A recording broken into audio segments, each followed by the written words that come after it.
le 12 mai 2012, il se tient une réunion à Rubavu.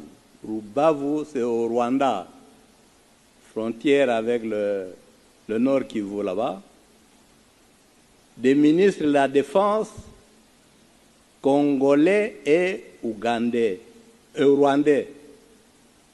Ils signent un accord.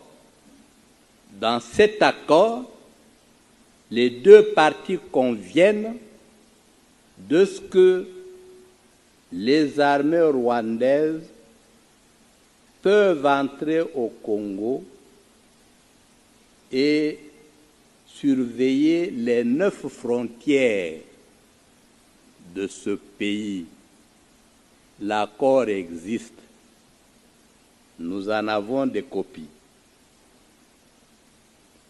Le 18 du même mois, de la même année, le ministre congolais et le ministre rwandais des Affaires étrangères se rencontrent à Kigali. Ils signent un accord. Dans l'accord, ils acceptent que les services de renseignement rwandais peuvent entrer au Congo, sillonner toute la République pour assurer la sécurité. Ils le font chaque jour. Nous avons accepté, pendant que nous dormons, les autres circulent, repèrent les sites miniers, contrôlent nos frontières, sillonnent tout le pays. Enfin, c'est-à-dire pour l'exposer, parce que les données, nous en avons à revendre. Le Congo et Kundabatware, le CNDP. L'accord reconnaît aux Rwandais le droit d'être congolais et de participer à la vie politique congolaise, d'être candidat et d'être élu. Nous avons signé cet accord. La partie congolaise a été représentée par M. Raymond Tshibanda, à l'époque ministre de la Coopération,